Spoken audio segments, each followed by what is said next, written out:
ටින්ඩේල්ගේ පරිවර්තනය කරපු පිටපත් දැකලා කලබල වූ පල්ලිය නිලධාරීන් මෙම පිටපත් අල්ලගන්න උපරිම උත්සාහ කළා.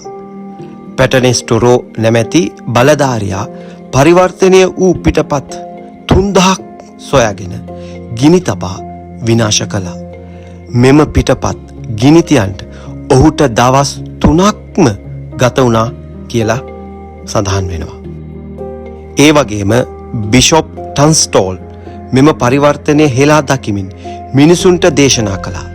කෙසේ වුවත් මෙම පිටපත් වලට එංගලන්තයේ පුරාවටම විශාල ඉල්ලුමක් තිබුණු නිසාම ටින්ඩේල්ට තවත් පිටපත් ප්‍රින්ට් කරන්නට හැකියාව ලැබුණා.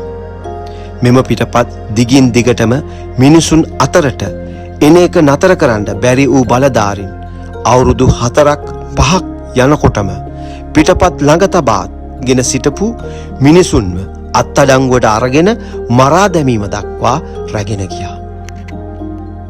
බලධාරීන් මොන දේ කළත් පිටපත් 20000ක් එංගලන්තයේ පුරා බෙදා හැරීමට ටින්ඩේල්ට හැකියාව ලැබුණා. මෙම පිටපත් මිනිසුන් අතරට යෑමත් සමග තුන්වෙනි පාර්ශවයක් නොමැතිව තමුන් විසින්ම බයිබලයේ පිටපත් කියවීම තුළින් පල්ලිය ඇති දෝෂ ගැන අවබෝධයක් ඔවුන්ට ලැබෙන බවත් එයින් ප්‍රශ්න ඇති වෙන බවත් ඔහු හොඳාකාරයෙන්ම දැනන් සිටිය. මේ නිසාම රෝමානු පල්ලිය දැඩි තීරණ ගන්න පෙළඹුණා.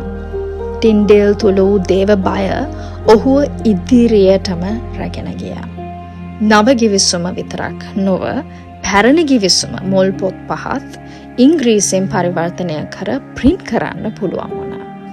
මෙම පිටපත් වැඩි වශයෙන් එංගලන්තයේ පුරාවටම රහසෙන් බෙදා හැරුවා. මේ කාලයේ ටින්ඩේල්ට හෙන්රි ෆිලිප්ව මුණ ගැසුණා. මෙම මුණ ගැසීම යහපත් දෙයක් නම් උනේ නැහැ. ෆිලිප් ටින්ඩේල් සමග ඔහුගේ ඇදහිල්ල සමග එකග වූ කාරණය නිසාම ෆිලිප්ට ටින්ඩේල්ව දිනාගන්න පුළුවන් වුණා. මෙම බැඳීමත් සමග කලකට පසු ෆිලිප් ටින්ඩේල් සිටිය ආරක්ෂක ස්ථානයෙන් පිටතට අරගෙන ඒම සඳහා කපටිකමින් කටයුතු කළා. ටින්ඩේල් එළියට ආ සැනින් සැඟවී සිටි බලධාරීන් ඔහුව අත්අඩංගුවට ගත්තා. මෙම පාවාදීම ෆිලිප්ට ගොඩක් වාසිදායක දේවල් අත්පත් කර ගැනීමට ලැබීම නිසා ඔහු ටින්ඩේල්ව පාවාදීමට මැලි වුණේ නැහැ. ටින්ඩේල්ගේ ඊළඟ මාස 16 ගෙවෙන්නේ අඳුරු සීත බලකොටුවක් වැනි වූ සිරකුටියකය. පොතපත ඔහු ළඟ නොතිබුණත් නිවැරදි වූ විශ්වාසවන්ත වූ බයිබල් පිටපත් මාංචු වලින් නතර කරන්නට ඔවුන්ට නොහැකි වුණා. ටින්ඩේල් සිරකරුවෙකුව සිටි කාලයේ ඔහු වරදකරුවෙකු බවත් මිත්‍යා දෘෂ්ටිකයෙකු බවත් ඔප්පු කිරීම සඳහා රෝමානු විද්වතුන් දිනපතා ඔහු හමුවීමට පැමිණියා. අවසානයේදී ටින්ඩේල්ගේ ගෙල සිරකර පුළුස්සා මැරීමට තීරණය කළා. ඔහුව කණුවක බැඳ ගෙල සිරකර පුළුස්සා මැරීමට මොහොතකට පෙර පියාණනි එංගලන්තයේ රජුගේ දෙනෙත් ඇරිය මැනවි කියා ටින්ඩේල් අවසන් යාඥාවක් ඔසවනු ලැබුවා. ටින්ඩේල්ගේ යාඥාවට පිළිතුරු ලැබුණා.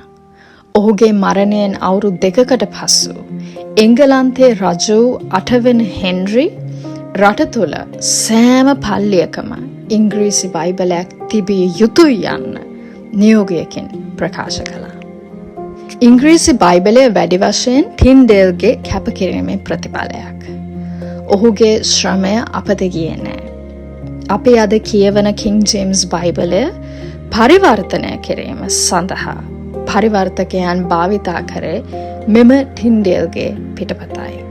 අද වෙද්දි ලෝකෙ පුරාම ඉංග්‍රීසි බයිබලය අත ඇතිව මිනිසුන් ඇවිදින නමුත් බයිබලය ටින්ඩේල්ගේ බලපෑම හා ඔහු විසින් අපට ඉතුරු කර ගිය උරුමයක් බව අති විශිෂ්ට කාරණයක්. බයිබලයේ පරිවර්තනය එතනින් නතර වුණේ නැහැ. ආසියාව අප්‍රිකාව වැනි රටවල් වලට ගිය මිෂනාරිවරුන් ටින්ඩල්ගේ පරිවර්තනය සහ ඔහුගේ පරිවර්තන ක්‍රමය භාවිතා කරමින් ඒ භාෂාවල් වලට පරිවර්තනය කළා. එසේ කළ අයවත් සිරගත කළාත්. මෙම පරිවර්තනය දිගින් දිගටම කරගෙන ගියා.